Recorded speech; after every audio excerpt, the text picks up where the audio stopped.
Hola a todos y a todas, muy buenas tardes, muy bienvenidos y bienvenidas a esta actividad donde vamos a conversar con los principales autores y editores de un libro que publicamos hace pocos meses sobre desarrollo territorial rural en América Latina.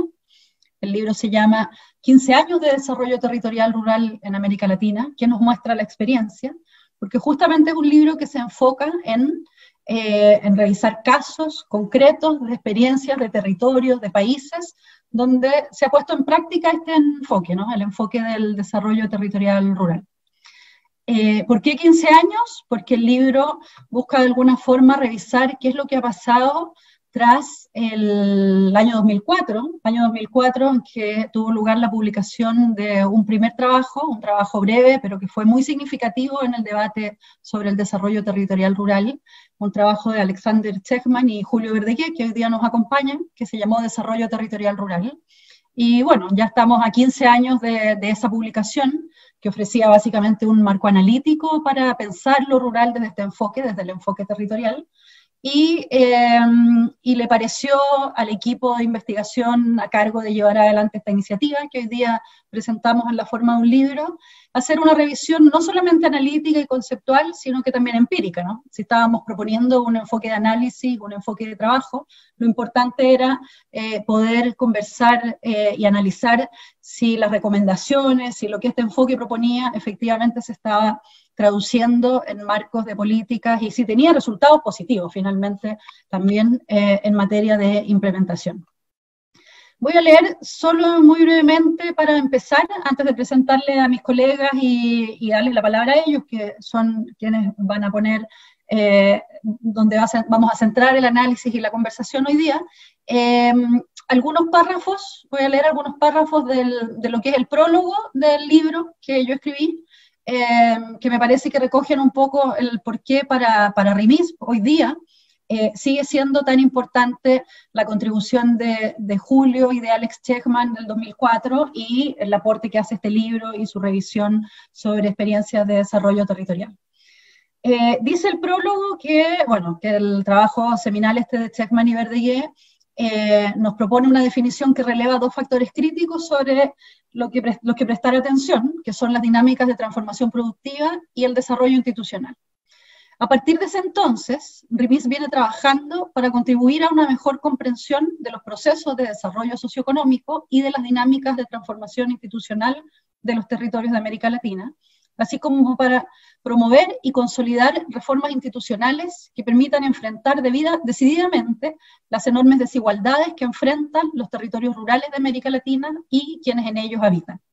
Ese es un poco el foco de la conversación al que hoy día los queremos invitar, ¿no? Consolidar reformas institucionales. Hay aquí una discusión conceptual importante, sin duda, una propuesta que es un enfoque analítico conceptual, pero muy orientado a promover cambios de políticas y procesos de transformación institucional y productiva.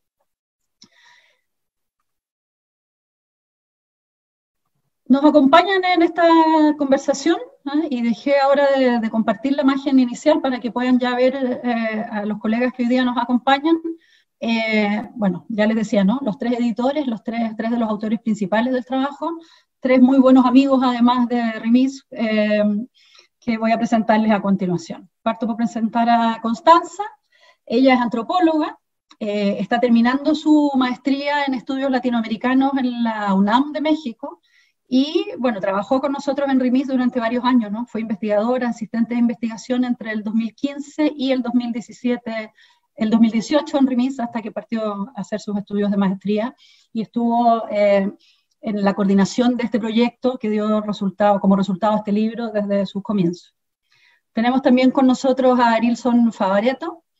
Arilson es sociólogo y doctor en Ciencias del Medio Ambiente de la Universidad de Sao Paulo, y se desempeña como profesor e investigador en la Universidad Federal de ABC de Sao Paulo, en Brasil. Pero además de las formalidades de lo que acabamos de decir, Arilson es un muy buen amigo de la casa, es investigador asociado de RIMIS, y ha sido coautor con nosotros, con todo el equipo que ha llevado la investigación sobre dinámicas territoriales rurales desde sus inicios, así que muchas de estas ideas son también desde el inicio ideas de Arilson, así que bueno, bienvenida Connie, bienvenido Arilson. Y bienvenido Julio. Nos acompaña también Julio Verdeguer. Julio Verdeguer es hoy día representante de la FAO, la Organización de Naciones Unidas para la Alimentación y la Agricultura, para América Latina y el Caribe, pero fue durante muchos años, entre el 95 y el 2017, investigador principal de REMIS, en algunos momentos director ejecutivo, presidente, pero fundamentalmente investigador principal y el promotor fundamental, ya decíamos, junto con Alex Chessman, de estas ideas del desarrollo territorial y esta propuesta de un enfoque territorial para el desarrollo rural. Así es que, bueno, no solo estuvo detrás de esta iniciativa en particular que hoy día nos convoca, sino que desde el 2004 y probablemente un poco antes, ya gestando esas ideas, de todo lo que ha sido este largo ciclo de investigación y de propuestas sobre desarrollo territorial rural en América Latina. Así es que muy bienvenidos a los tres. Y ya sin más, lo que quisiera es iniciar una ronda de conversación con ustedes. Pensamos en esta conversación sin una presentación inicial formal del libro, de sus contenidos, sino que más bien como un diálogo con sus autores, pensando en, bueno, motivarlos, ¿no? Motivarlos a la lectura del libro. El libro fue publicado por la editorial Teseo y está disponible en la página web de Teseo para descarga gratuita, que en estos tiempos de trabajo virtual y de, en el fondo, bueno, nos parece la mejor opción. Hay libros físicos también que podremos contribuir o distribuir entre ustedes más adelante, pero el libro está gratuito para descarga y la idea es que esperamos hoy día poder dejarlos lo suficientemente motivados para leerlo, revisarlo, hojearlo y trabajar sobre las ideas que aquí se proponen.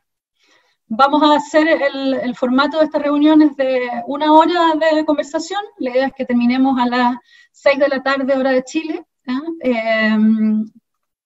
Y para eso tenemos pensadas 2 rondas de preguntas o de intervenciones de los colegas que hoy día me acompañan, moderadas por mí, y una tercera ronda de preguntas que yo le voy a hacer llegar a los colegas, pero que vengan del público que hoy día nos esté acompañando a través de la transmisión de Facebook Live, tanto del canal de REMIS como de la editorial Teseo.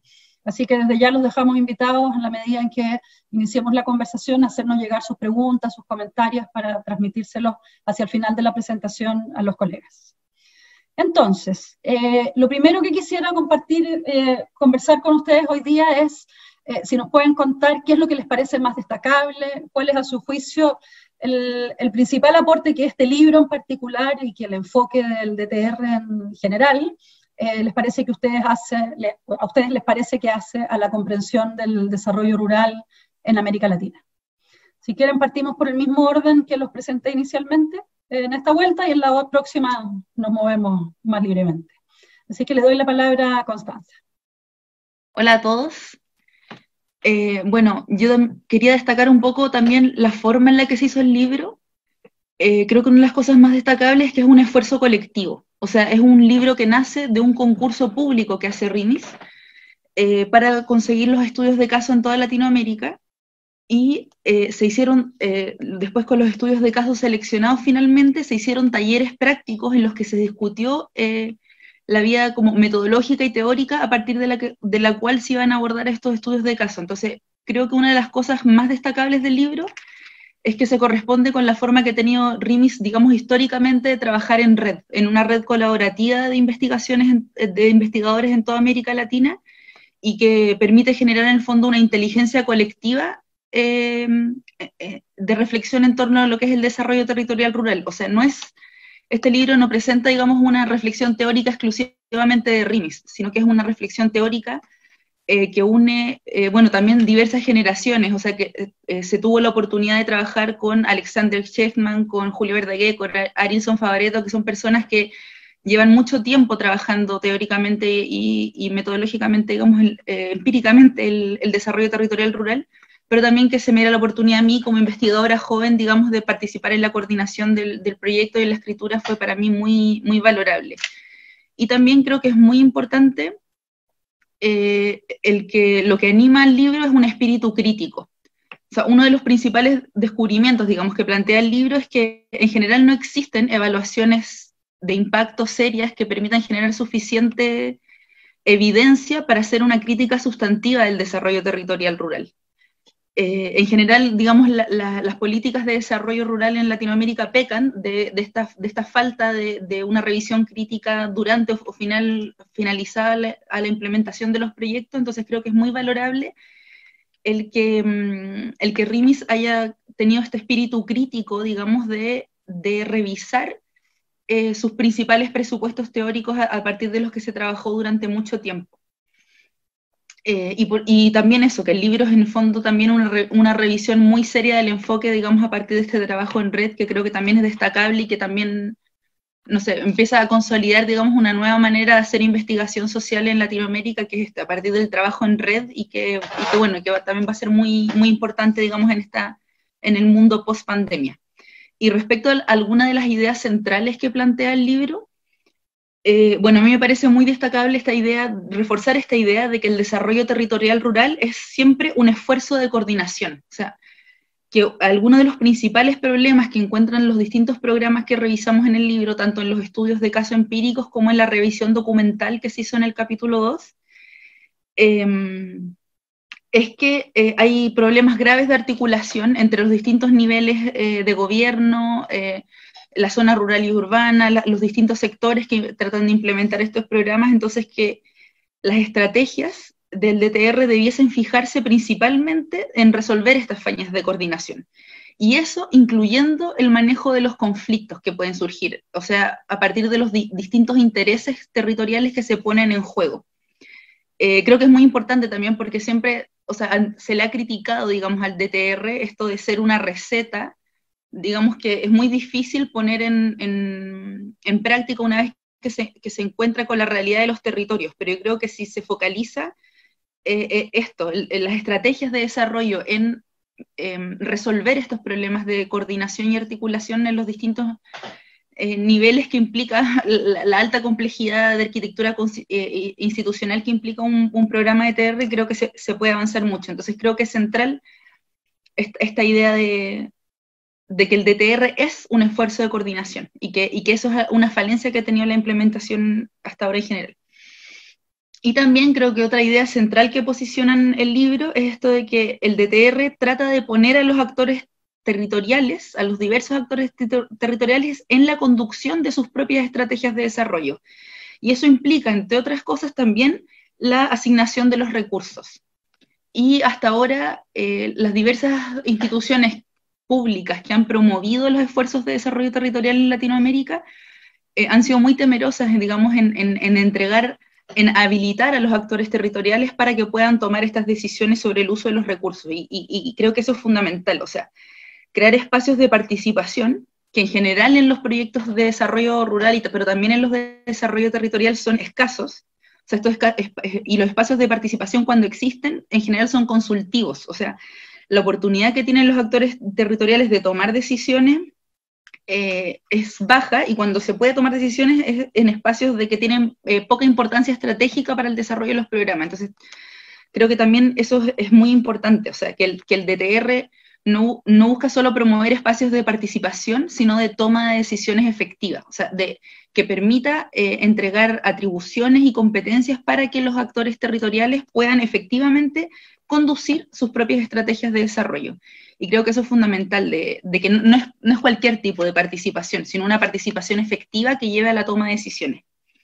Y bueno, también está esta idea de que el DTR genera, bueno, como una coproducción de los bienes públicos en el territorio. Y eso, definitivamente, esa coproducción, esa corresponsabilidad a la que se llama a distintos actores públicos, privados y de la sociedad civil, no va a ser posible sin que se abra ese espacio de toma de decisiones. Y bueno, creo que es notorio, por ejemplo, en varios de los casos que se muestran, que se incluye la participación interterritorial en la etapa de implementación, por ejemplo, de los programas, pero no en la parte de diseño. O sea, que en el fondo ya hay un paquete de ideas o de medidas a tomar decididas, digamos, por personas a nivel central o en otros espacios de toma de decisión, cuando se abre la participación a los actores del territorio. Entonces es muy importante también para que efectivamente haya coproducción de los bienes públicos y corresponsabilidad en los distintos espacios de desarrollo territorial, es que se abran estos espacios de decisión y que se fortalezcan, digamos, las líneas de participación ascendente que se han abierto en el continente. Y bueno, a rasgos generales eso es lo que yo quería destacar del libro. Muchas gracias, Connie. Le damos la palabra ahora a Nilsson para su primera intervención. A ver qué es lo que nos propone él como destacado del libro y del enfoque. Gracias, Ignacia. Buenas tardes o buenas noches, porque acá en Brasil ya estamos en el comienzo de la noche. A todos, es un gusto compartir estos momentos y hablar un poco del libro, ¿no? Yo creo que hay tal vez tres aspectos principales que me gustaría subrayar como importantes que este libro aporta, ¿no? Para todos nosotros que estamos metidos con temas de desarrollo rural, de desarrollo territorial y todo esto, ¿no? Lo primero, creo, tiene que ver con la propia importancia del tema y del objeto. Estamos hablando de un enfoque de desarrollo rural que tiene ahí entre 15 y 20 años y que no es un enfoque más entre miles de otros que se podría tomar. Estamos hablando de un enfoque que hoy es la principal inspiración de las innovaciones en políticas públicas para el desarrollo de las regiones rurales en América Latina y en muchas partes del mundo, y tiene, por lo tanto, una importancia muy grande, una influencia muy grande. Ignacia mencionaba que hay dos aspectos que están en la base de la emergencia de este nuevo enfoque, uno que tiene que ver con desarrollo institucional y otro con las nuevas dinámicas. Pues cuando se estaba empezando a hablar de desarrollo territorial, estábamos hablando exactamente de cambios muy estructurales en estos dos dominios, en el dominio de las políticas y en el dominio de las dinámicas territoriales. Estábamos hablando que algo pasaba en el cambio del siglo XX para el siglo XXI, que tenía como una más profunda consecuencia una nueva calidad de los procesos sociales rurales. En términos de las políticas públicas, estamos hablando de los límites de las políticas agrícolas tradicionales y su sesgo productivista, su sesgo sectorial, que si bien han contribuido para aumentar, para crecer la producción primaria en nuestros países, nos generaba un montón de problemas relacionados con pobreza, con desigualdad, con problemas ambientales, etcétera, etcétera, además de los problemas de la crisis de financiamiento de las políticas. Entonces, había que cambiar algo. Y en términos de las dinámicas territoriales, también estábamos hablando de procesos totalmente nuevos, como por ejemplo el mayor acercamiento de las zonas rurales con las zonas urbanas, la mayor conectividad de las zonas rurales con las zonas urbanas, sea en términos de movilidad de las personas, sea en términos de integración de mercados, etcétera, etcétera. Todo este conjunto de cambio y otros que mencionamos en el libro, y no tengo tiempo para hablar de todos, más que nos invitaba, nos obligaba a pensar en un cambio de paradigmas en las formas de interpretar y de intervenir sobre el desarrollo rural. Esto es que está en la base de la emergencia del llamado enfoque territorial.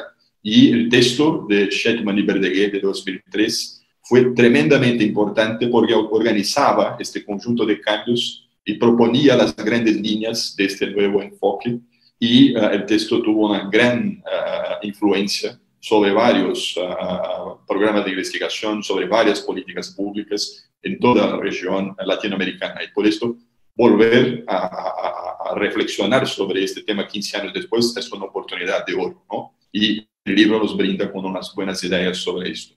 Un segundo aspecto que me gustaría subrayar es que, si bien estamos hablando de un enfoque que es muy importante y que todos nosotros tenemos un compromiso, por así hablar, ¿no?, con este tipo de visión, con esta manera de mirar a los procesos sociales rurales, no estamos hablando de un libro que simplemente defiende un enfoque y que dice, mira, esta es la solución para todos los problemas, etc. No, es una mirada crítica, es una mirada de balance, como mencionaba Constanza. Entonces, se busca movilizar evidencias y se busca hacer una reflexión muy honesta, muy franca, muy abierta, en términos de qué logramos hacer en estos 15 años de experiencia y qué no logramos hacer.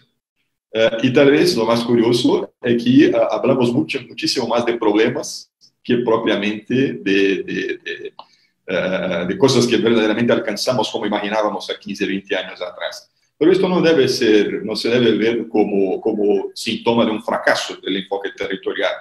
Por lo contrario, estamos hablando de una transición de paradigmas de muy largo plazo.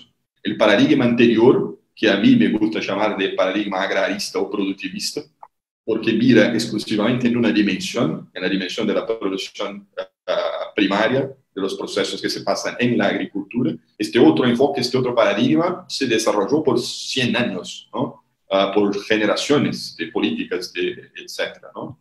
Y ahora estamos hablando de algo que tiene 15 años, por tanto, a mi juicio, es más que natural que tengamos una serie de desafíos por enfrentar adelante. Entonces, creo que esta es la segunda contribución del libro. Hablamos bastante que sí se logró cosas importantes, como se generó un archipiélago de experiencias muy valiosas en toda la región. La idea de territorio hoy es muy presente en las narrativas de los tomadores de decisión, en los formuladores de políticas públicas, en los programas de investigación, etc. Esto nos muestra que sí, avanzamos. Por otro lado, hay una serie de aspectos que los menciono solamente de manera puntual. Nos quedamos cortos con respecto a temas de trabajar conjuntamente las relaciones rural-urbano. Nos quedamos cortos en términos de mecanismos más innovadores de hacer coordinación, ¿no? Nos quedamos cortos en términos de cómo pensar cambios de largo plazo en los territorios. Nos mantenemos muy limitados a temas de corto plazo, inmediatos, etcétera. Entonces, una invitación a la gente para leer el libro es: hay ahí un buen inventario de los desafíos y de los problemas que estamos enfrentando. Y por último, el tercer punto que me gustaría subrayar tiene que ver con pensar el futuro. Y ahora, más que nunca, esto es necesario, ¿no? Cuando estábamos produciendo los estudios, etcétera, claro, no estábamos viviendo este contexto tan desafiador, este contexto de la pandemia del coronavirus, y ahora nos toca repensar, reinventar el futuro, reinventar una serie de cosas en nuestras sociedades, y me parece que las zonas rurales y los territorios son parte de una nueva ecuación que vamos a tener que buscar para hacer frente a las incertezas y a los riesgos que vamos a tener en el futuro. La única cosa que se puede hablar del futuro es que la idea de incertidumbres van a estar muchísimo más fuerte en nuestras vidas en los próximos años, para todos, ¿no? Y, por lo tanto, creo que las zonas rurales y los territorios tienen un rol, tienen un papel muy importante a desempeñar en este rediseño de nuestras relaciones sociales y de relaciones entre sociedad y naturaleza en los próximos años. Creo que el libro nos brinda también con unas buenas ideas, o por lo menos con la proposición de algunos caminos para avanzar en esta transición de paradigmas. Estos son los tres aspectos que me gustaría poner sobre la mesa para empezar la discusión. Gracias. Muchas gracias, Arilson. Nos dejaste abierta la conversación para la segunda ronda sobre el futuro, pero escuchemos primero a Julio sus reflexiones y su opinión sobre lo más destacable del libro y del enfoque. ¿Qué es lo que tú relevas, Julio, fundamental? Bueno, gracias Ignacia, Connie, Arilson, colegas, los que están participando por YouTube. Gracias por ser parte de este espacio. Espero que haya un momento de compartir comentarios y opiniones. Constanza y Arilson, yo creo que han dicho lo medular del libro. Yo quisiera agregar dos puntos. El primero tiene que ver con el origen no el origen del concepto, porque no nació en América Latina el concepto del desarrollo territorial, pero el origen de la reflexión latinoamericana sobre desarrollo territorial, que después dio curso a una práctica sobre desarrollo territorial. Esto empieza a fines de los años 90, ¿no es cierto? Es un momento en que venimos saliendo más o menos de una crisis tremenda, que es la llamada década perdida de América Latina y el Caribe, ¿no es cierto? Donde no solo vivimos niveles de pobreza, de miseria, de exclusión, que nuevamente los tenemos a la vuelta de la esquina y tal vez en mayores magnitudes, sino que fue un momento en que se terminó un paradigma de desarrollo que la región había venido siguiendo de una forma u otra, en mayor o menor grado, con distintos signos políticos en distintos países, en distintas etapas, pero que veníamos siguiendo desde los años 50 o desde la posguerra, ¿no es cierto? Y se había establecido con mucha fuerza a inicios de los 80s, esto que después se dio en llamar este modelo o paradigma neoliberal. Vino el tremendo ajuste estructural de inicios de los años 80 y un drama social espantoso. Entonces, en esa década, en esos años, ¿no es cierto?, nosotros pues enfrentábamos una nueva realidad. Nosotros, quiero decir, toda la región. Desde los campesinos que habían estado acostumbrados a que el Estado les diera los créditos, los fertilizantes, las semillas, la asistencia técnica y después les comprara los productos, y que de repente se encontraron que todo eso había desaparecido, había sido privatizado o disuelto, y que ahora les decían que tenían que ser agentes competitivos en el mercado, hasta, en fin, la política, todo, ¿no? Fue un cambio muy profundo, fue un quiebre realmente en la historia económica y política de la región. Y en ese momento, pues, los que nos dedicábamos a los temas del desarrollo rural nos dimos cuenta de que necesitábamos un nuevo lente para leer una realidad radicalmente diferente, porque si seguíamos usando los lentes que nos habían servido para leer y actuar en otra época, pues no íbamos a tener mucho éxito. Y resalto eso porque tal vez estamos entrando o estamos en un momento semejante.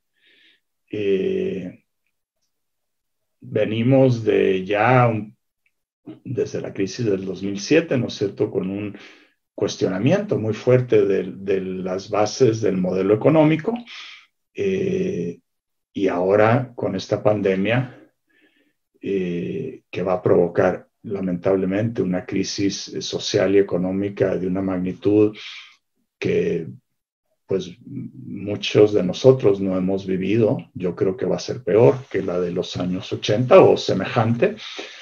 Pues vamos a volver a estar en un momento de repensar, de volvernos a imaginar cuáles son las ideas a partir de las cuales podemos pararnos en un nuevo mundo, en una nueva realidad.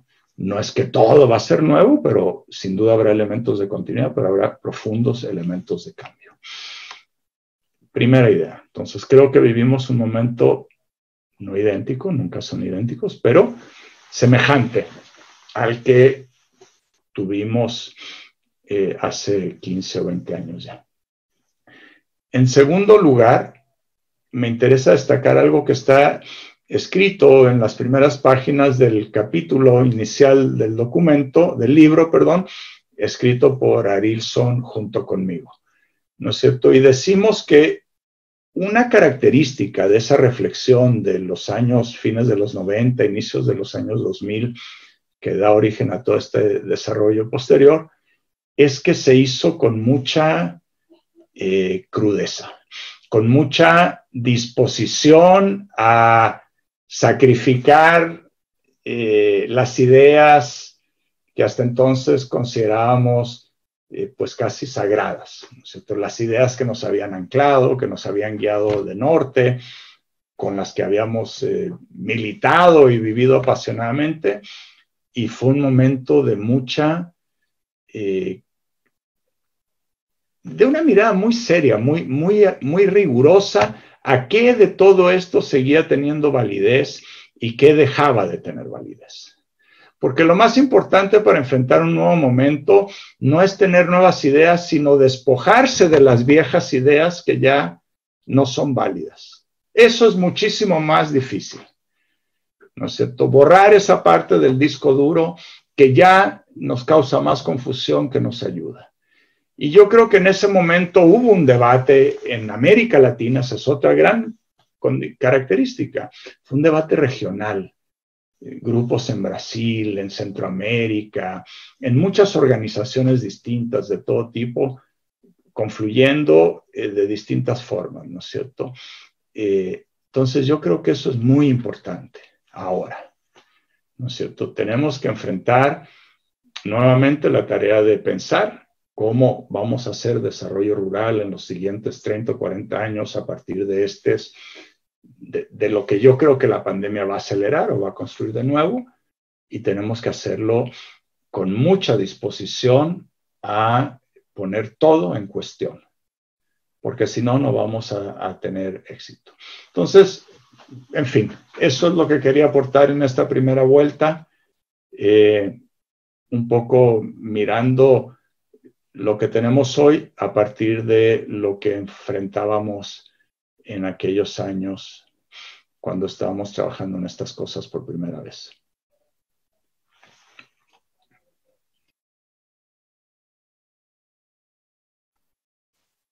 Gracias, Julio. Es tan crítico el momento que estamos viviendo que nada, es inevitable que surja en la conversación, ¿no? Bajo, no sé, cualquier circunstancia, incluso en esta primera ronda que era más bien de lo que teníamos hacia atrás, ¿no? Pero efectivamente estamos en un momento, yo pienso en las primeras conversaciones que teníamos de este tipo en formato de webinars o virtuales, uno partía por todo tipo de explicaciones respecto del momento, si es que era necesario tocar el tema o no, y ahora ya hace un rato ya que toda nuestra conversación gira un poco en torno a esto. Y todos hemos estado estos meses con la experiencia y en mucha conversación y mucha discusión, probablemente todavía muy inicial en términos de estar pensando el futuro, sino que hemos estado mucho más bien enfrentando la emergencia, digamos.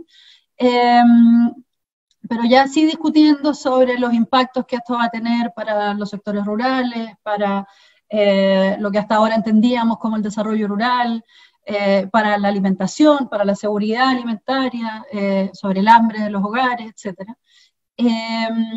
Así es que bueno, yo quisiera un poco pedirles que en esta segunda ronda efectivamente hablemos sobre los desafíos. El libro, obviamente escrito en otro momento, pre-pandemia, pre-crisis actual, entrega una serie de, como decía Arilson, efectivamente el libro es rico en identificar problemas, pero también ámbitos de solución, estrategias para ir avanzando en la resolución de esos problemas. Entonces, un poco la invitación es a conectar esa reflexión que nos entrega el libro con el momento que hoy día estamos viviendo, pensando en algo que no necesariamente está en todos los debates, ¿no? Que es un poco en los debates de estos días, quiero decir.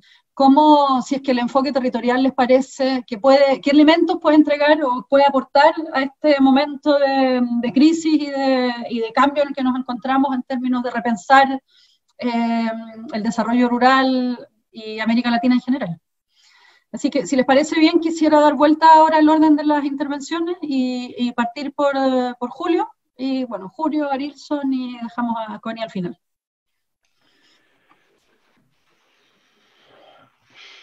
Es muy complicado contestar la pregunta porque yo creo que todavía, por lo menos yo en mi cabeza, no tengo para nada claro cómo se va a prefigurar lo que viene.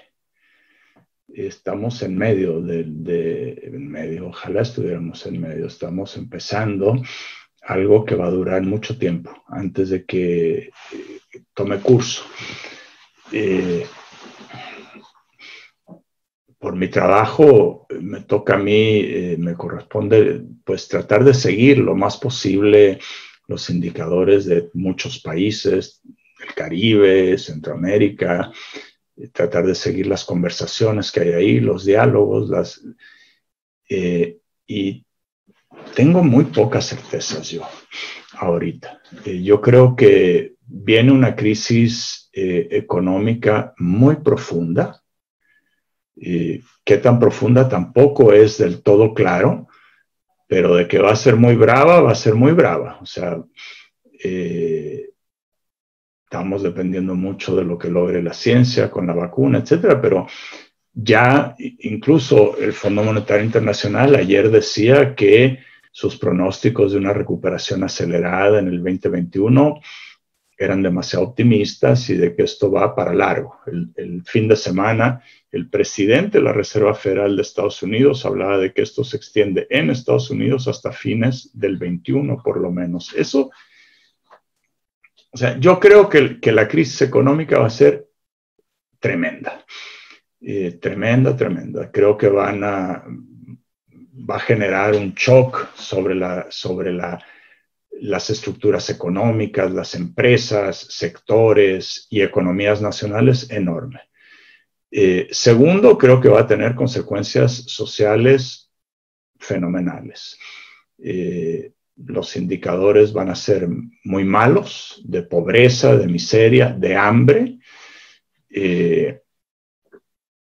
Y me sorprendería muchísimo que esa terrible combinación no tuviera también efectos políticos muy significativos, que sería casi nunca visto, ¿no es cierto?, que un shock económico y social de la magnitud del que vamos a tener no tenga expresiones políticas. Entonces yo todavía, Ignacia, me siento así con toda honestidad muy poco dispuesto a decir creo que esto es lo que puede pasar. Yo creo que hay,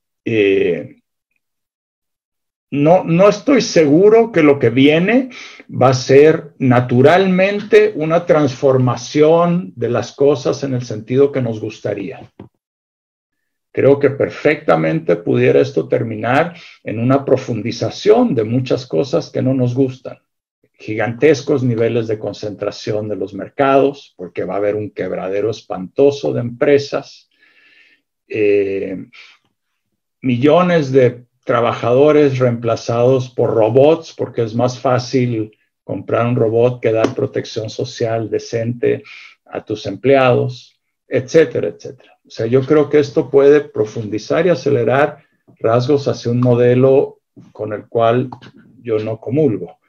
Pero también abre espacios, por supuesto, para una transformación con más equidad, con más justicia, con democracias más saludables, con más resiliencia, por supuesto. Ahora, ¿qué puede aportar a todo esto el enfoque territorial? Bueno, yo creo que hay algo que uno escucha mucho, ¿no es cierto? Y es una crítica muy fuerte a una globalización, a una forma de globalización que pretendió erradicar las raíces de los procesos sociales, económicos, ¿no es cierto? Que pretendió decir todo el planeta es una gran cadena de valor o es un conjunto de cadenas de valor que no tienen localización, que no tienen raíces, que no tienen identidades. Y yo creo que hay una crítica, incluso desde sectores que lo hacen con mucha intención, ¿no? Mucho del debate para romper la relación entre China y Estados Unidos, sectores en Estados Unidos, se afirman también en estas ideas. Entonces, yo creo que lo local vuelve a tener fuerza como idea cultural, como idea de futuro, como una cosa que... ¿Se han fijado ustedes los millones de personas que vuelven a sus territorios en la crisis? No sé si han seguido lo que está pasando en la India con los trabajadores migrantes. Son cientos de millones de trabajadores que vuelven a su aldea, a su lugar más íntimo, ¿no es cierto? O sea, creo que hay un redescubrimiento de la raíz, de lo local, de lo propio, muy, muy profundo. Ahora, eso irá a tener la fuerza para compensar muchas otras tendencias que van en otras direcciones, no lo sé. O sea, yo creo que ahora lo que corresponde, más que afirmar grandes verdades, es abrir mucho los ojos, abrir mucho los oídos, estar dispuesto a ser muy crítico y a poner todo en cuestión, mucho diálogo, mucha discusión, mucha reflexión, porque va a pasar un buen tiempo antes de que podamos decir, ok, las cosas son claras y por aquí vamos. Gracias. Gracias, Julio. Arilson, ¿claridades o incertidumbres? Sí. Bueno, yo coincido muchísimo con lo que dice Julio. Yo creo que ninguna persona puede decir hoy que sabe qué va a pasar en el futuro. Estamos todos un poco perdidos. No sabemos cuánto tiempo duran y además no sabemos si esta situación puede pasar otra vez en los próximos meses y etcétera, ¿no? Yo coincido con Julio, nunca he vivido una situación con tamaña incertidumbre, con riesgos tan grandes, pero estoy seguro que vamos a vivir esto otras veces en los próximos años. Y esta sensación de incertidumbre va a estar presente en los tomadores de decisión públicos y privados en los próximos años. Por eso estamos hablando de una crisis que es muy profunda, muy desconocida, y por lo tanto nos desafía a pensar también de una manera innovadora, ¿no? Ahí me parece están los espacios, ¿no? para organizar la ecuación de los conflictos sociales de una otra manera. Yo coincido también con Julio que no hay ninguna garantía de que esta manera de manejar la crisis nos lleva a un lugar mejor. No, muchos están diciendo, incluyendo lo siguiente: bueno, ahora es el momento de las ayudas, de amplificar los aportes públicos, etcétera, pero en unos pocos meses vamos a tener que volver a lo que estábamos haciendo antes y con muchísimo más fuerza. Hay que retomar la agenda de la austeridad, el discurso fiscalista, y etcétera, etcétera. Entonces, estamos viviendo claramente un momento de disputa de narrativas sobre qué está pasando y cómo vamos a manejar todo esto en los próximos meses, ¿no?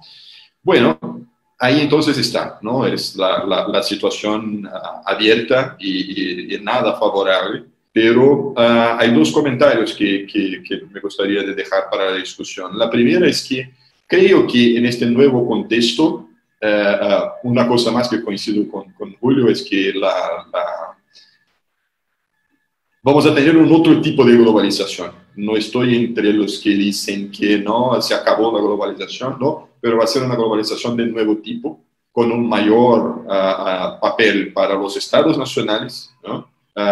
Y cómo van a desempeñar este papel, hay que ver. Entonces, ahí hay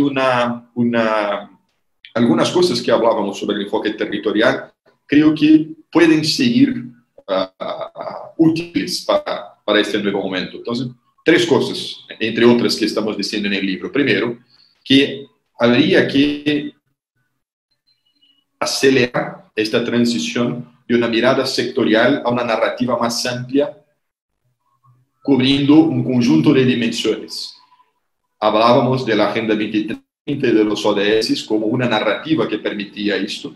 Y ahora, con la crisis, vamos a ver cómo que otras narrativas si van a seguir valiendo estas, como la Agenda 2030 y los ODS, si surge algo de nuevo, pero seguramente, no importa si esta u otra, pero narrativas más amplias que nos dicen algo sobre cómo convergir en distintos dominios van a ser muy importantes en los próximos años. Esta es una primera cosa importante. Una otra cosa importante, el tema de la coordinación. Por lo que la experiencia de estos primeros meses de la pandemia nos está mostrando es que la coordinación de esfuerzos entre Estado, sociedad, mercado, entre niveles de gobierno, entre áreas de gobierno, todo esto es fundamental. Si no tenemos coordinación, nuestra capacidad de enfrentar esta nueva situación es demasiado débil, es imposible, es un fracaso total. Entonces, los temas de coordinación tienen que tener muchísima importancia en agendas futuras de innovación. Y una tercera tiene que ver con las nuevas formas de relación con la naturaleza, ¿no? Una parte de las causas que generan situaciones como esta pandemia tiene que ver con los cambios en los ecosistemas, la manera como la sociedad se relaciona con la naturaleza en dos dominios, ¿no? Con la naturaleza, por así hablar, donde está la biodiversidad, la vida silvestre y todo esto, y tiene que ver con la manera como utilizamos nuestros recursos naturales. En este momento, por ejemplo, en Estados Unidos, que es el país más rico del mundo, tenemos en ciertas regiones un aumento de 6 veces la cantidad de gente que está buscando los apoyos para poder comer. para poder tener ayuda para la alimentación. Y al mismo tiempo tenemos, no tengo acá el número, pero millones de litros de la leche siendo perdidos por día porque las cosas no se conectan, ¿no? Vivimos una sociedad de paradojas. De un lado, mucha necesidad, de otro lado, una abundancia extrema. Y la desigualdad separa, lamentablemente y desgraciadamente, esos dos extremos. En el futuro, tal vez tenemos que repensar esto y una parte de esta ecuación pasa por las formas como utilizamos los recursos naturales para producir, qué producir, cómo producir, para quién producir. Estos son 3 temas que están en el libro, hay otros, ¿no? Y para terminar, yo pienso lo siguiente, que también para pensar lo futuro, yo creo que una posibilidad, pero no es más que esto, que una posibilidad, es que las sociedades van a buscar 3 cosas por distintos caminos, por distintas vías. Primero, más agilidad y flexibilidad en respuesta a contextos de crisis. No es como está, por ejemplo, el debate en Brasil, si tenemos que tener más Estado, menos Estado, gastar más, gastar menos, y etc. No, pero tenemos que tener un Estado, tenemos que tener un poder público con capacidad de reaccionar de manera muchísimo más rápida y de manera muchísimo más bien coordinada en el futuro cuando se repiten situaciones como esta. Entonces, una reforma en la manera de organizar las políticas públicas para dar más agilidad, para dar más flexibilidad, es pues, un criterio importante. Un segundo criterio importante tiene que ver con incertidumbre. Se trata sobre todo de disminuir las incertidumbres y esto, como mencionaba Julio, puede tomar caminos que no son necesariamente los mejores. La sustitución del trabajo humano por trabajo artificial, por ejemplo, es una. El desplazamiento de empresas puede ser otra. En fin, hay un tema central ahí que está la disminución de incertidumbre, la disminución de los riesgos en el futuro frente a estas amenazas de repetición de contexto como este. Y el tercer tema tiene que ver con protección social. Y como nuestros países no son países ricos, hay que pensar de una manera muchísimo más fuerte la combinación entre mecanismos de protección social y mecanismos de inclusión productiva. Creo que ahí hay un gran tema de extrema importancia para las zonas rurales, en que tenemos que revisitar ideas de autores muy importantes como Amartya Sen y otros, y repensar estos temas. Todos estos 3 temas solo van a funcionar de manera territorial. Claro, con un papel para el Estado, pero tiene que ser, por su propia naturaleza de los problemas, adaptados a contextos territoriales. Y por esto creo toda la discusión sobre el desarrollo territorial tiene algo que aportar. No significa decir simplemente, mira lo que decíamos en 2003, 2000, etcétera, estaba cierto y hay que hacer esto. No, hay que hacer algunas cosas que estábamos diciendo que habría que hacer y hay que añadir otras, porque esto no es más suficiente, porque el contexto cambió, los desafíos son más grandes. Esto es la idea. De acuerdo. Muchas gracias, Arielson. ¿Connie? Bueno, qué difícil la pregunta. Bueno, yo creo que esta situación, bueno, obviamente es muy distinta a la situación en la que estábamos reflexionando hace 5 años atrás del desarrollo territorial, pero creo que también se vuelve una oportunidad para pensar nuevas maneras de hacer las cosas. O sea, muchos problemas que están pasando que están relacionados a la multisectorialidad y multidimensionalidad de los territorios rurales.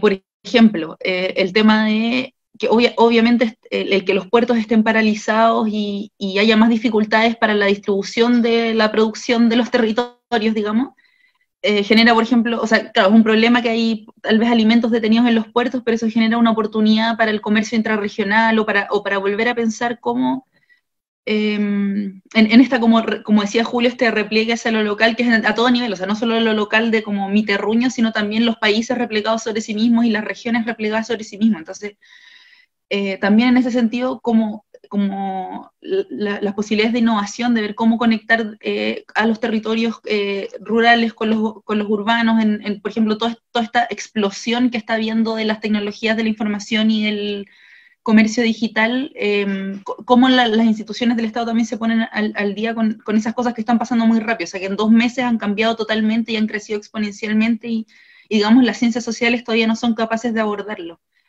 También, por ejemplo, con el tema de la educación rural, que ahora que toda la educación está siendo digital, que se vuelve a exacerbar, digamos, el problema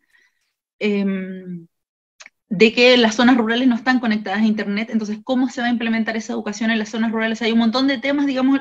Yo creo que la gracia o lo positivo que ha tenido la pandemia, por decirlo de alguna forma, es que vuelve a poner en la palestra, digamos, sobre la mesa las desigualdades estructurales que existen en los territorios rurales y problemáticas que a veces son un poco invisibilizadas y que, digamos, que vuelven a emerger con toda la fuerza con esto.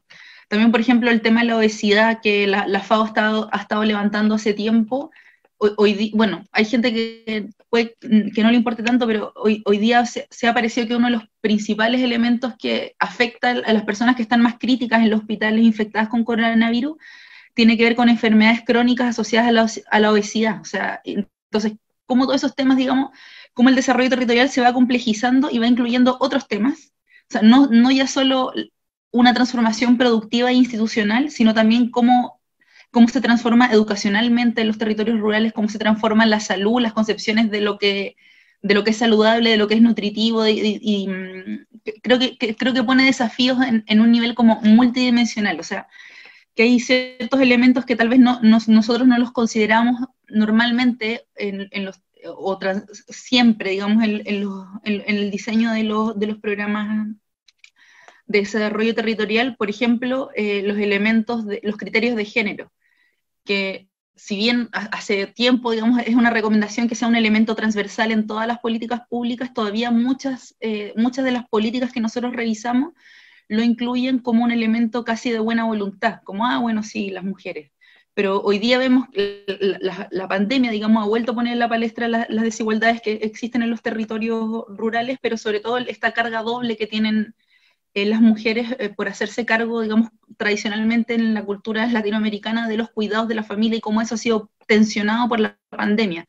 O el hecho de que el personal de salud sea mayoritariamente femenino. O sea, creo que es algo que hay que incluir o sea, que tiene que estar incluido estructuralmente en las revisiones que vayamos a hacer y en los diseños que vayamos a hacer de programas territoriales, que ya no es algo que se puede dejar así como tangencial, que debería ser considerado de forma estructural. También a los pueblos indígenas, que es un poco los temas que yo estoy trabajando más en este tiempo.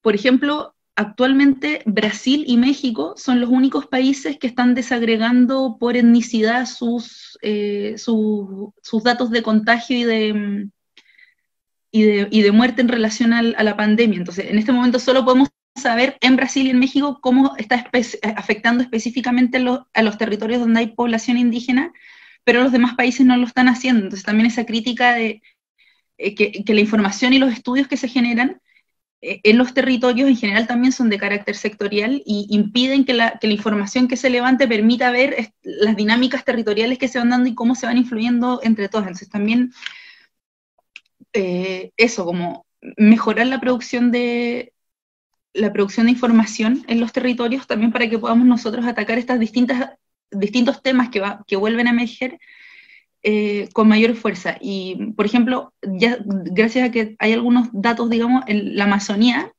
considerando los 9 países que hay en la cuenca, hoy día está uno de los brotes más importantes en relación a los pueblos indígenas. Al 6 de mayo había 679 casos de contagio y 40 personas fallecidas solo en la Amazonía. Entonces, es como con estos nuevos desafíos, o sea, no solo vamos a tener crisis económica,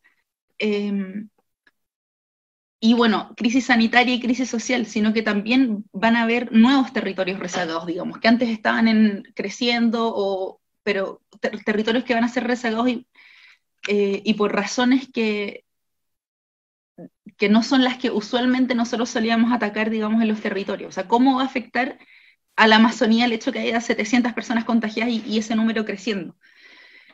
Bueno, y el otro tema que yo creo que tiene que ser fundamental es lo que mencionó Arilson respecto a la nueva relación con la naturaleza. O sea, claramente el virus va a imponer una nueva manera de relacionarnos entre nosotros, pero también con la naturaleza. Y también creo que los criterios ambientales son algo que ya no se puede obviar de los programas de desarrollo territorial. O sea, es algo que o sea, la próxima crisis social que va a haber probablemente sea una crisis ecológica, entonces es algo que ya no se puede también como ser algo de buena voluntad, como así, pero pongamos criterios ambientales porque la ONU dice que es importante, no sé.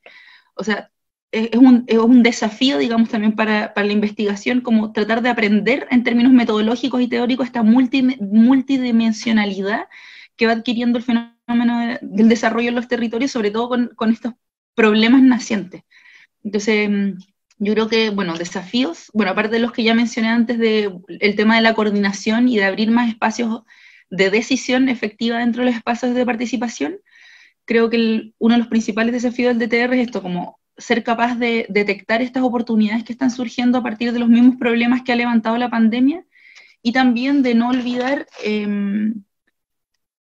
a las poblaciones que han sido normalmente excluidas dentro de los territorios y cuyas desigualdades estructurales han ido reflotando con la pandemia, como por ejemplo las mujeres y los pueblos indígenas, o sea, que tengan que ser considerados transversalmente en todos los proyectos en que haya mujeres y pueblos indígenas en los territorios, y el tema de la naturaleza, o sea, de que la naturaleza no puede seguir siendo considerada solamente como recursos naturales, no como un activo que está ahí para que nosotros lo explotemos y desarrollemos nuestro territorio, sino en verdad cómo nos relacionamos para que este territorio sea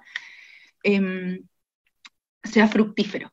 Y bueno, y también mirar a los pueblos indígenas también, porque han habido ejercicios muy interesantes en relación a la pandemia de control territorial y de autonomía territorial. Por ejemplo, diversos territorios, no sé, por ejemplo, los territorios zapatistas en México, o acá en Chile, Tirúa, que muy cercano cuando se declaró la pandemia, son territorios que ejercieron su autonomía territorial y se cerraron. O sea, Tirúa está cerrado como comuna desde el 6 de abril, principalmente porque la mayor parte de su población es indígena.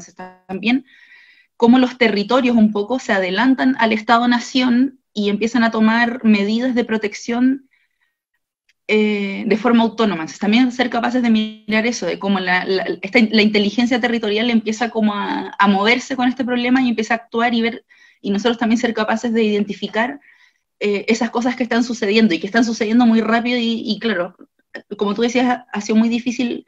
O sea, nosotros mismos estamos en nuestras casas como pensando cómo sobrevivir y como con dificultad también para aprender lo que está pasando en los territorios. Pero creo que ese es un desafío muy importante, o sea, como ser capaces de ver en tiempo real lo que está sucediendo en los territorios y cómo esto imponen nuevos desafíos, pero también oportunidades para un desarrollo territorial que sea todavía más complejo. Claro, y eso obviamente impone dificultades en términos de coordinación y de articulación intersectorial, pero también se acerca más a un desarrollo real que en el fondo abarque todas las dimensiones de la persona humana y no solamente la productiva y la institucional, que son un poco las que nos hemos centrado en estos 15 años. Eso. Gracias, Connie. Parece que nos íbamos a quedar cortos con 1 hora para debatir y reflexionar sobre un tema que está lleno de aristas y desafíos.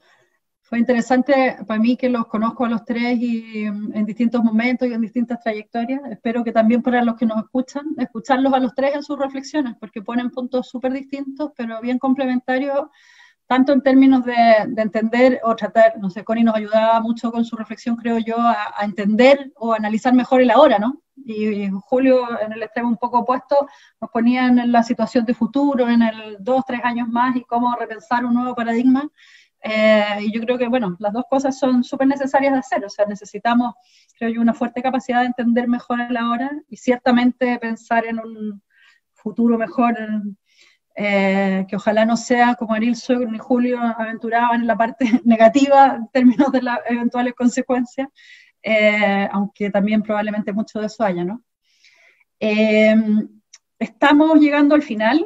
Tenemos 2 preguntas, tenemos varias preguntas relativas al libro, a cómo conseguirlo. Yo ya les decía que se puede descargar por ahora de manera virtual en la página web de la editorial Teseo, y les pedimos a quienes quieran copias físicas. Obviamente la distribución de las copias físicas las haremos post este brote de pandemia, cuando podamos, no sé, post cuál momento será eso, pero bueno, en el momento, nosotros tenemos en la oficina, las cajas, los libros están ahí, pero las fronteras están cerradas y nosotros tampoco estamos yendo físicamente.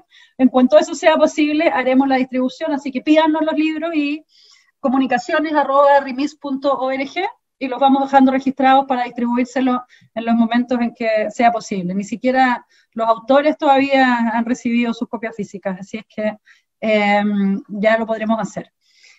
Tenemos 2 preguntas. Julio estaba con algo de restricciones de tiempo, no sé si alcanza. Voy a plantear las 2 preguntas, le voy a dar la palabra a Julio a ver si alcanza a comentar algo, y si no, seguimos también con Marilson. Estoy bien, adelante.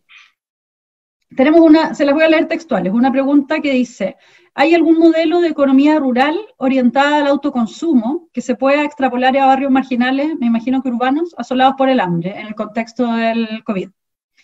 Y la segunda pregunta dice: en el modelo de desarrollo territorial, ¿hay un dualismo entre antiguos y nuevos paradigmas? ¿Cómo permear ambos paradigmas pensando en lo que viene hacia el futuro?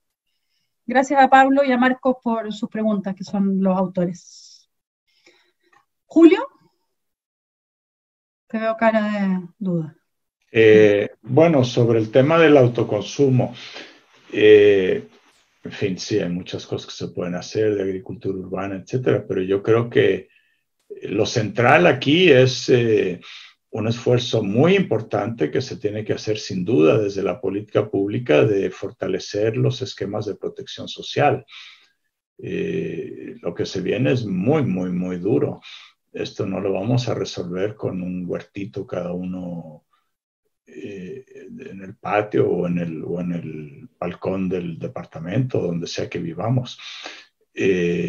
Aquí se requieren políticas públicas para enfrentar una situación de inseguridad alimentaria que ya era muy grave antes de la pandemia. Teníamos 187 millones de personas en una región de 650 millones, teníamos 187 millones de personas en seguridad alimentaria moderada o grave, casi 19 millones de ellos al borde de la hambruna, y esto pues va a multiplicar esos números. Entonces aquí se requieren programas de protección social, no tiene nada que ver con el enfoque territorial, tiene que ver con una acción muy fuerte del Estado, de la sociedad civil, de las empresas privadas. Yo creo aquí todo el mundo se tiene que, las iglesias, aquí todo el mundo nos tenemos que remangar las mangas porque la cosa viene muy, muy dura.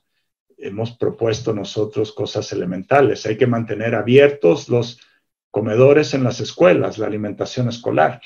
Se cerró la escuela y entonces hay 80 millones de niños y niñas que podrían quedarse sin su comida diaria que se da en las escuelas. Afortunadamente, muchos países han logrado encontrar maneras, ¿no es cierto?, de mantener la alimentación escolar abierta. Eso es clave.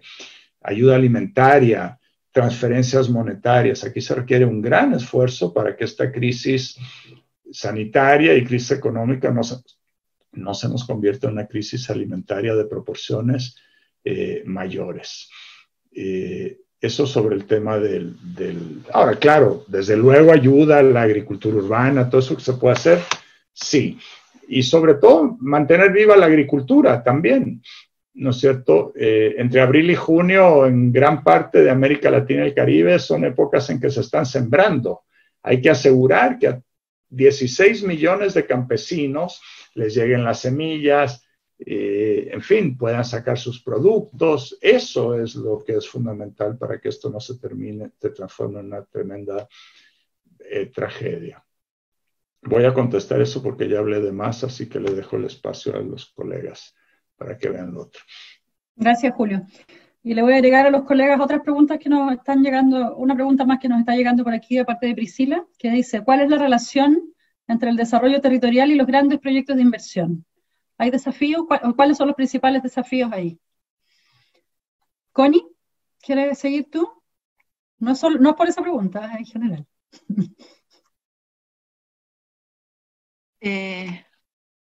O sea, bueno, respecto a la pregunta de si conviven distintos paradigmas, bueno, una de las cosas que encontramos es que a pesar de que el DTR, el desarrollo territorial, propone un abordaje multisectorial del desarrollo en los territorios, la mayoría de los programas que nosotros pudimos observar sigue predominando una visión antigua de lo rural asociada a la visión sectorial agropecuaria.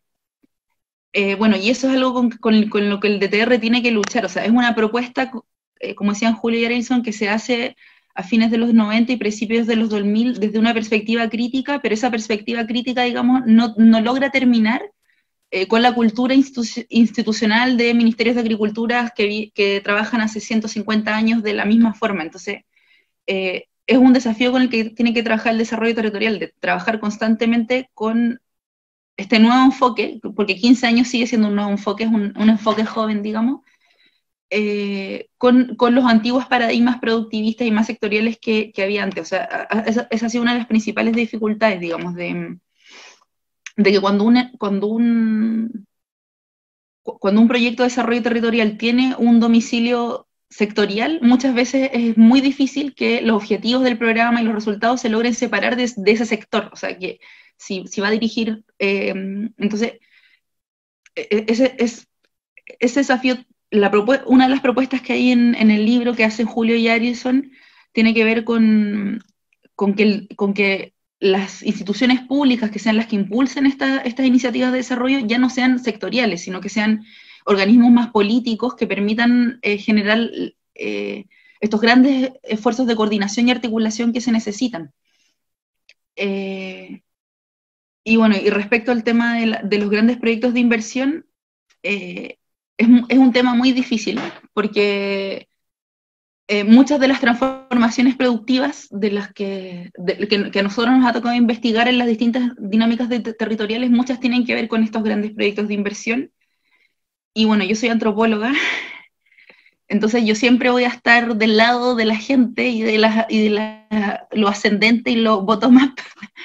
Y para mí lo clave siempre en una iniciativa de desarrollo es que no solo se escuche a las personas que viven ahí, sino que efectivamente se puedan tomar decisiones. Y creo que en este nuevo cuestionamiento que va a implicar la pandemia del modelo socioeconómico, es que las personas que habitan los territorios tengan efectivamente derecho a decidir o influir por lo menos en qué es lo que va a suceder ahí.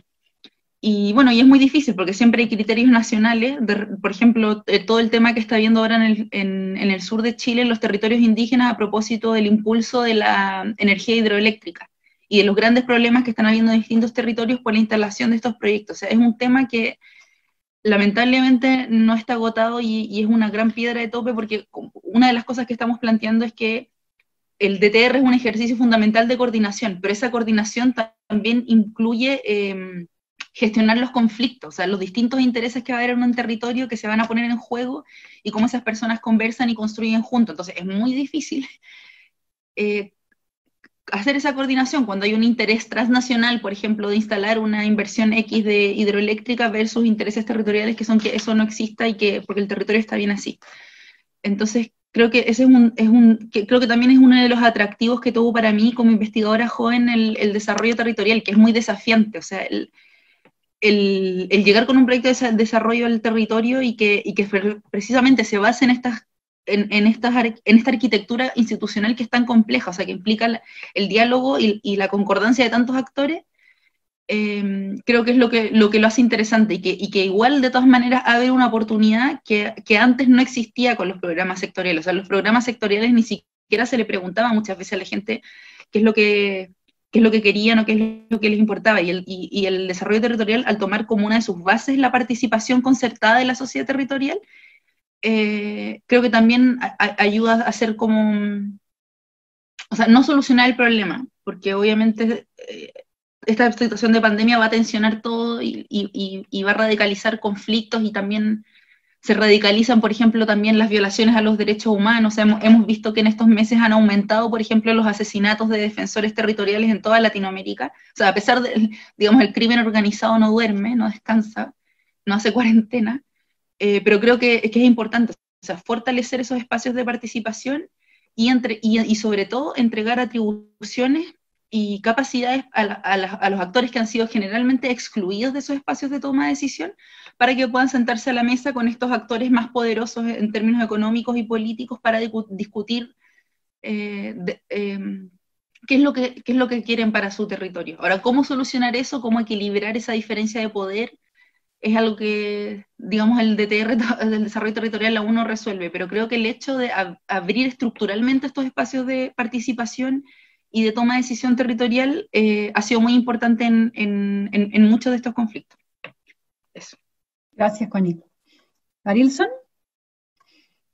Quizás tal vez añadir uno o dos comentarios más que dialogan un poco con las varias preguntas, ¿no? No voy a tomar una específica. La primera cosa que me gustaría mencionar es que la idea del desarrollo territorial rural no es exactamente un modelo, ¿no? No me gustaría dejar esta impresión de que cuando hablamos de desarrollo territorial rural estamos dando una receta, un modelo de cómo hacer las cosas y por ahí. No, la idea de desarrollo territorial rural tiene una doble característica, ¿no? Es por un lado una manera de interpretar, una llave interpretativa de procesos sociales rurales que tiene la ventaja de amplificar, de alargar el campo de dominios que movilizamos cuando queremos comprender a procesos sociales rurales. Estamos básicamente hablando, mira, si estoy tomando exclusivamente lo que pasa con los temas fundiarios y de agricultura, hay mucha cosa más que se queda de afuera. No es decir que estas cosas no importan más, muchísimo por lo contrario, siguen siendo absolutamente centrales. Pero decimos, no es suficiente hablar de estos procesos para comprender los cambios en las regiones rurales y sus relaciones con los espacios urbanos. Punto. Podríamos hablar más, pero dejo esto, ¿no?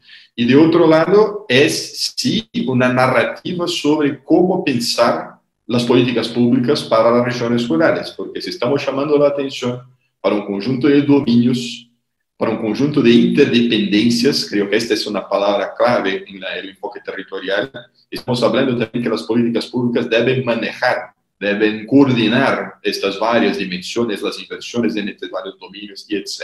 Entonces, no es exactamente un modelo, es una narrativa y es una herramienta interpretativa. Esto es el desarrollo territorial rural. Y lo que pasa, creo, es que estamos viviendo, como todo momento de transición de paradigmas, tenemos una coexistencia de paradigmas. Entonces, tenemos el paradigma productivista y tenemos nuevos paradigmas, entre ellos la idea de desarrollo territorial. Y lo que pasó en los últimos 20 años es que para muchos de nosotros, inclusive, se pasó un cierto discurso que decía lo siguiente: ok, los temas de grandes inversiones, los temas de las cadenas globales, los temas de la producción de larga escala, y etcétera. Esto está en los ministerios de Agricultura, Secretarías de Agricultura, Ganadería, de Infraestructura, etcétera. Y nosotros acá tenemos, por ejemplo, ciertos ministerios o secretarías que se ocupan de la cuestión de los pobres rurales, y etcétera, etcétera. Y cada una de las narrativas de sus actores en un espacio en separado. Me parece que el resultado de esta esquizofrenia institucional no fue positivo. No es que logramos equilibrar las cosas con este doble eje basado en dos paradigmas. Lo que tenemos que hacer es de introducir componentes y elementos que están presentes en la narrativa del desarrollo territorial rural, en el conjunto de la acción del Estado y de los tomadores de decisiones del sector público y sector privado. Es decir, vamos a seguir teniendo grandes inversiones, seguramente que vamos. Vamos a seguir teniendo producción de commodities, seguro que vamos. Pero los criterios sociales y ambientales tienen que ser más y más aceptos, tienen que ser más y más insertados también en estos grandes actores, en estas grandes inversiones, y por ahí vamos. Do contrario, todo esto de que hablábamos antes de disminuir riesgos, mejorar las formas de relación entre sociedad y naturaleza, etc., nada de esto va a pasar. Van a seguir siendo nichos de innovación, nichos donde nos sentimos bien seguros con nuestros discursos, nuestros amigos, y etc. Lo que estamos hablando es de un cambio civilizatorio. Y para esto es necesario disminuir esta esquizofrenia. Para esto es necesario disminuir este espacio de distancia entre los dos extremos de las paradojas que vivimos y cambiar en dirección a una nueva sociedad. Para esto, creo, hay un espacio tremendamente importante para repensar, para reinventar el rol de los territorios. Y por ahí, creo, la herramienta y la narrativa de desarrollo territorial puede aportar algo. pero también en esta narrativa, también en esta herramienta, vamos a tener que producir innovaciones para dialogar más con este nuevo contexto en que estamos todos metidos ahora y que es un tremendo desafío.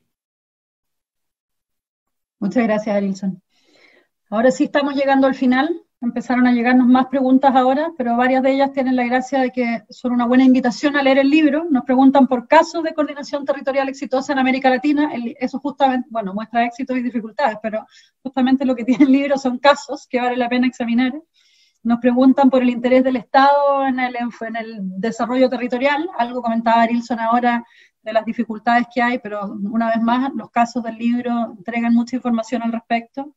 Y nos preguntan sobre el gasto público dirigido a áreas rurales, cuánto es sectorial y cuánto es territorial. Tengo la impresión que predomina lo segundo, ciertamente predomina lo segundo. Sobre eso, bueno, no hay información en particular en el libro, pero ya se nos acaba el tiempo para la discusión. Nos mandan también saludos a los panelistas. Erika le da las gracias a Julio por...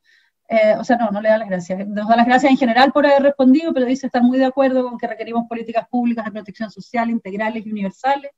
Así es que, bueno, parece que logramos generar un espacio de intercambio, de diálogo. Muchas gracias a ustedes por haberlo hecho posible y a quienes nos siguieron a través de la transmisión por sus preguntas, por su atención, por sus comentarios. Y esperamos haberlos motivado efectivamente a leer el libro y, bueno, a seguir discutiendo en las próximas semanas sobre esta crisis por la que estamos atravesando. Muchas gracias, Arilson, gracias, Connie, gracias, Julio, por estar aquí con nosotros. Muchas gracias, Ignacia, gusto, Arilson, Connie, que les vaya bien. Cuídense mucho todos. Gracias a todos, un gusto. A todos, gracias por la invitación.